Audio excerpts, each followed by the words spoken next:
तो दोस्तों नमस्कार डियर स्टूडेंट्स। आज जैसा कि आपको मैंने बताया था कि मैं आज नया टॉपिक बताने वाला हूं और सबसे बड़ी बात यह है कि कल आपका एग्जाम है, 12th का कल एग्जाम है और कई जगह 11वीं का भी एग्जाम है, 11th का भी एग्जाम है। तो उसके लिए मैं सबसे पहले ये बता देता हूं, कई सारे स्टूडेंट्स के मेरे पास फोन आए जिन्होंने मुझसे ये कहा कि सर हमें सबसे पहले ये बताइए कि एग्जाम में क्या आएगा। तो आज मैं आपको सबसे पहले ये बताने वाला हूं कि ब्लूप्रिंट क्या है। ब्लूप्रिंट वह चीज होती है, वह व्यवस्था होती है गवर्नमेंट की तरफ से, जिसमें आपको ये बताया जाता है कि भाई इस एग्जाम में इस जगह से इतने इतने नंबर की चीजें आएंगी। 12th 11th में ऐसे नहीं आएगा। आप सबसे बड़ी बात ये ध्यान रखिए, कई बच्चों ने ऐसे याद कर लिया। हाँ, आज की बात बता रहा हूं कि एक दो जो लोग मेरे पास फोन आए उन्होंने कहा सर वंडर ऑफ साइंस का ऐसे आएगा। मैंने कहा पहली बात तो कि ऐसे ही नहीं आएगा, ठीक है। तो इन चीजों के लिए कर लिए मैं आपको ब्लूप्रिंट बताता हूं। सबसे पहली चीज ये कि अनसीन पैसेज आपका आएगा, एक अनसीन पैसेज आएगा। और पहले अनसीन पैसेज में क्या होता था कि लेंदी आंसर लिखने होते थे, अब ऐसा नहीं होगा। अब ऑब्जेक्ट आपके क्वेश्चन आंसर उसमें आएंगे। आपको अनसीन को बेहतरीन तरीके से पढ़ना है और इतना पढ़ना है कि 2 से लेकर 3 बार आप उसे पढ़ें। इंग्लिश मीडियम वालों को हो सकता है कोई जल्दी समझ में जाए, हिंदी मीडियम वालों से शालीनता से, बहुत आसानी से, बहुत आराम से पढ़ें। आराम से पढ़ने के बाद उसे देखें कि इसका आंसर क्या हो सकता है, क्योंकि एक टिक यहां पर आपको आंसर देगा या गलत करेगा। इसलिए आप उसे ध्यान से अनसीन पैसेज को पढ़ें। अनसीन मतलब आपकी बुक में से वो नहीं आएगा। 2 तरह का होता है, सीन यानी देखना, अनसीन यानी नहीं देखा। यानी ऐसा पैसेज जो आपने नहीं देखा है। नहीं देखा का मतलब है कि आपकी बुक्स का नहीं है। 10 क्वेश्चन आएंगे, ओटी के लिए आएंगे, आपको उनको करना है। सभी 1-1 नंबर के होंगे और उनको आपको आसानी से आराम से करना है। मैं आपसे कह रहा हूं कि जब आप एग्जामिनेशन हॉल में बैठें, पहली चीज तो ये कि आपको एग्जाम का जो फोबिया है, जो डर है, आप उसे दूर कर लें। आप डरें ना, आप पढ़ें। मेरे पास जब फोन आए सुबह, रात भर मेरे पास फोन आए बच्चों के कि सर बहुत ज़्यादा डर लग रहा है, अब हम क्या करें, इंग्लिश का एग्जाम है। इंग्लिश जैसा कि आप सब लोग पता है, इंग्लिश जैसे हम हमारी भाषा में कहते हैं इंग्लिश को हवा इन द सेंस कुछ होता नहीं है, लेकिन हमें डर लगता है, ये भूत है। देखिए डरें बिल्कुल भी ना, मैं आपसे बोल रहा हूँ बिल्कुल भी ना डरें। आप आराम से एग्जामिनेशन हॉल में जब आप बैठे हैं तो जो क्वेश्चन आपको सबसे पहले आए वो क्वेश्चन आपको करना है। तो सबसे पहली चीज है कि अनसीन पैसेज को आप आराम से 2-3 बार उसे पढ़िए। उसके नीचे जो क्वेश्चन, जो आंसर, जो क्वेश्चन दिए हुए हैं उन क्वेश्चनों को पढ़िए, आराम से उन क्वेश्चन पे टिक लगाइए। देन बात आती है, फिर आती है नोट मेकिंग।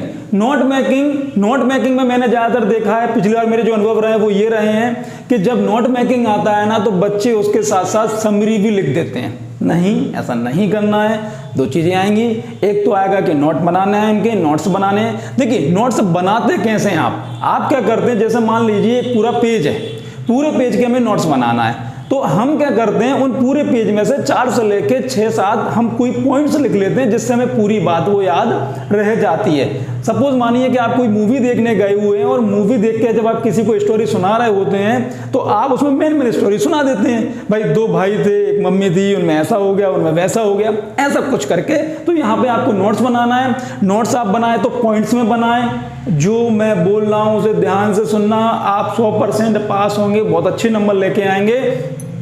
जब भी आप नोट्स बनाएं तो बाकायदा नोट्स वहां पे लिखें। आप पॉइंट्स में नोट्स बनाएं। नोट्स बनाने में आपको दिक्कत आ रही है कि कहां से कहां तक, देखिए जिसको समझ में आ गया वो तो लिख देगा, जिसको समझ में नहीं आ रहा है तो पॉइंट्स बनाए 1 2 3 4 यूं करके वो पॉइंट्स बनाए 1 2 3 4 5। पॉइंट्स बनाने के बाद जो पैराग्राफ आपके पास दिया हुआ है उस पैराग्राफ में उस बात को कहीं से शुरू करें और जहां पर वो अंत हो रही है वहां पर उस चीज को अंत कर दें। कोई चीज उसमें आपको बहुत बेहतरीन लग रही है कि यार ये बिल्कुल सबसे अलग है, उस बात को आप यहां पे कहीं पे लिख दें। पॉइंट्स में बनाएं। फिर आपसे वहां पे पूछा जाएगा कि आप इसका टाइटल लिख दीजिए। तो टाइटल वैसे तो आप पूरा पढ़ेंगे तो आपको टाइटल समझ में आ जाएगा। फिर भी यदि आपको बहुत ज्यादा दिक्कत है, आपकी इंग्लिश बहुत ज्यादा वीक है, तब आप एक काम करिए कि ऊपर की 1 2 3 ऊपर की 2 से लेकर 3 लाइनें पढ़िए। जो आपको समझ में आ रहा हो, जो आपको पसंद आ रहा हो, वह चीज आपको बढ़िया शुद्ध अक्षरों में, साफ अक्षरों में आप लिख दीजिए, it is a title. Then बात आती है, ये हमारा यहाँ पे सेक्शन खत्म हो जाता है।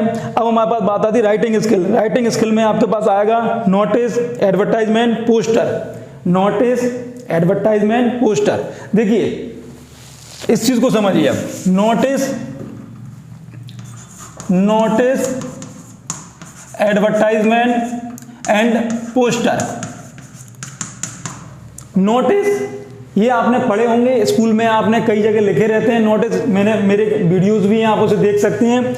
एडवर्टाइजमेंट ये आप जब बाहर जाते हैं तब आपको बड़े बड़े होर्डिंग्स दिखते हैं, this is a advertisement. And poster आपने कई सारे कोचिंग्स के पोस्टर देखे होंगे जो बड़े साइज के होते हैं, फ्लोरोसेंट वगैरह में कई जगह लिखे होते हैं, वो पोस्टर्स होते हैं, इनको आपको बनाना है। देखिए हो सकता है कि आपको याद हो गए हों, जैसे सेन और ड्रग्स वगैरह ऐसे आपको कुछ याद हो गए हों जो कि बहुत ज़्यादा इंपॉर्टेंट है, एग्जाम में आएंगे। फिर भी मान लीजिए कुछ ऐसी चीजें जाती हैं जो आपको समझ में नहीं आ रही हैं, तो आप उसे अपने दिमाग से सोच के बहुत आराम से उसे डिजाइन करके बनाकर आइए। देन उसके बाद आएगा आपका लेटर राइटिंग। लेटर, देखिए लेटर दो प्रकार के हो रहे हैं, फॉर्मल, इनफॉर्मल, ये हम पढ़ चुके हैं, इसके वीडियोस भी हमारे पास हैं।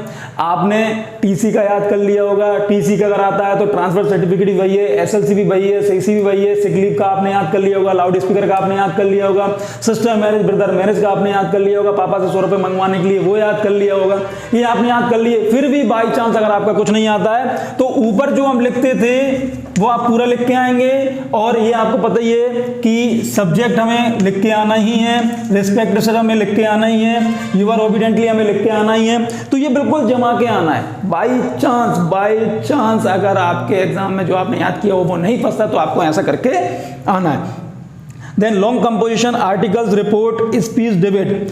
देखिए ऐसे नहीं आएगा, हाँ हो सकता है कि ऐसे की जगह वंडर ऑफ साइंस में वो आपके पास आर्टिकल्स कुछ लिख दें, तो आप पॉइंट्स ना लिखते हुए उसको डायरेक्ट लिख के आ सकते हैं। आर्टिकल्स आ सकता है, रिपोर्ट आ सकती है, रिपोर्ट वो होती है जो हमारी आंखों देखी होती है।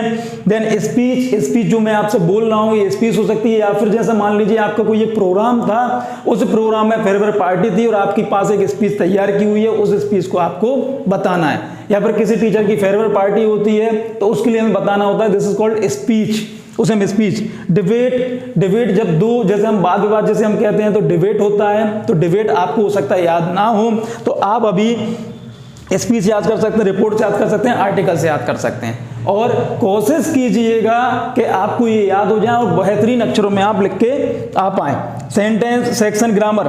देखिए ग्रामर में आपका दो चीजें आएंगी, सेंटेंस को करेक्ट करने के लिए, करेक्ट जैसे कई बार ऐसा हो जाता है कि भैया ये आ गया, अब आपसे बोला जा रहा है कि इसे करेक्ट कीजिए, इसको करेक्ट कीजिए, तो आपको करेक्ट करना है, कुछ नहीं करना है इसमें, ही रीड्स बुक, ये आपका करेक्ट हो गया और यहाँ पे आपको 1 नंबर मिल गया। ऐसे करेक्शन आएंगे कि वो आपसे बोल देंगे भैया इस सेंटेंस को करेक्ट कीजिए।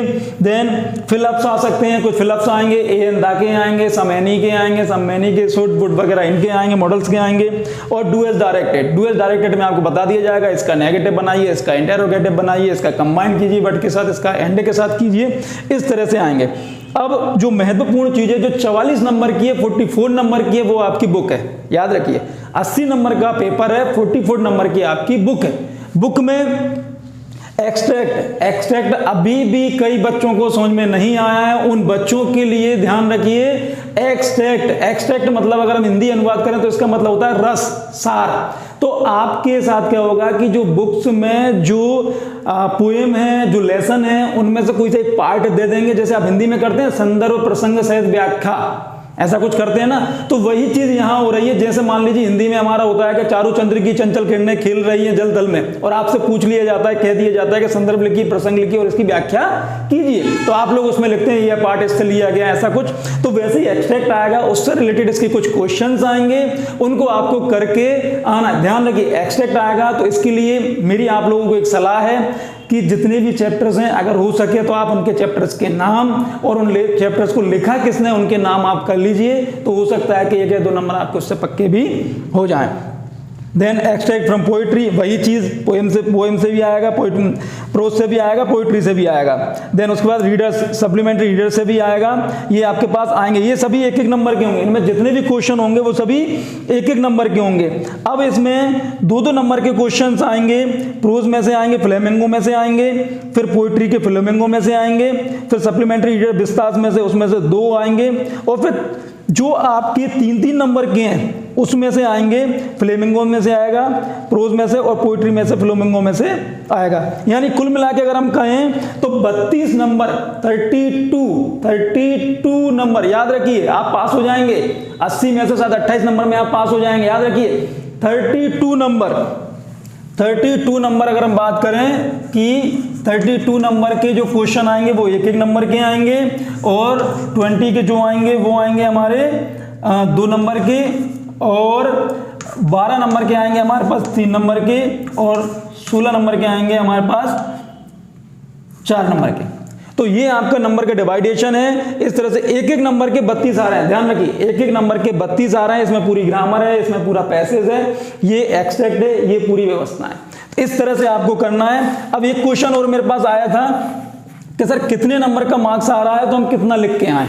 इस चीज के लिए भी क्वेश्चन आप समझ लीजिए कि यदि 2 मार्क्स का है, यदि आपका क्वेश्चन 2 मार्क्स का है तो आपको 3 शब्दों में से करना है अधिकतम 3 में करना है, और यदि 3 मार्क्स का है तो अधिकतम 75 शब्दों में करना है, और यदि 4 मार्क्स का है तो आपको 200 शब्दों में करना है।